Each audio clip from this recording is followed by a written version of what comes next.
I'm Ollie Wilson, this is GP Fans, and there's plenty of fallout to get into from the Monaco Grand Prix still, but we're looking at two former world champions and their thoughts on what happened on Sunday, with Fernando Alonso saying it was very easy to keep a former rival behind him, and Sebastian Vettel bemoaning Pirelli's new rubber for wet conditions. Be sure to hit subscribe down below to stick with us for the whole of the 2022 season. GP Fans Global on Twitter and Instagram is where you can find us, but let's dive into the news this Tuesday.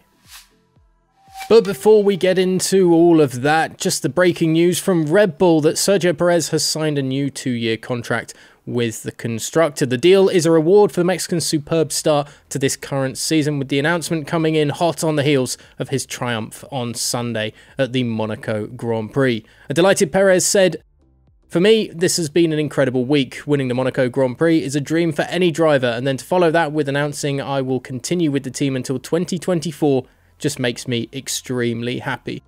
We knew he'd given something away when he was chatting to Christian Horner before the podium on Sunday.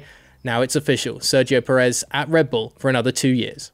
Sebastian Vettel has slammed Pirelli's extreme wet tyres, calling them basically useless as drivers struggled for grip on the streets of Monaco last weekend. Delays to the start of the race due to wet weather meant that the track of the Principality had plenty of standing water on it when action eventually got underway 65 minutes later than expected. Drivers struggled to get temperature into their wet rubber, and Vettel was quick to judge the fallibility of Pirelli's tyres under the tough conditions. The German driver called the extreme wets just too slow and too hard for tracks like Monaco or regular race circuits like Imola, adding, "Our tyres, the wet tyres, are basically useless. Nice to look at, but as soon as you can, you go to the intermediate because it is a softer compound and it is a better tyre. The extreme wet just doesn't switch on."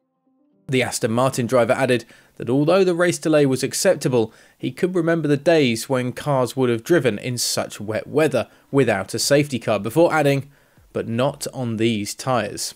Meanwhile, old rivals locked horns in Monte Carlo, with Fernando Alonso saying that keeping Lewis Hamilton at bay on the street circuit was extremely easy. Alonso and Hamilton were 7th and 8th on track, with the Alpine driver lapping around 3 to 4 seconds slower than the cars in front of him after the mid-race restart after red flags came out for Mick Schumacher's collision with the barriers at the swimming pool complex. With Alonso on the medium tyres for the restart, there was a worry that maybe the Alpine's rubber wouldn't last, with Alonso saying he managed the tyres for the first 15 laps after the restart. Once the race became a timed finish, the Spaniard felt he could push more and set one of the fastest laps of the race. Hamilton was behind his former rival and continued to grow frustrated at the initial slow pace, as shown by radio calls to his pit wall, although the British driver claimed something slightly different in his post-race interview. When asked about Hamilton's frustrations, Alonso noted that it wasn't his problem, adding when asked how difficult it was to deal with the Mercedes behind him that it was very easy, extremely easy.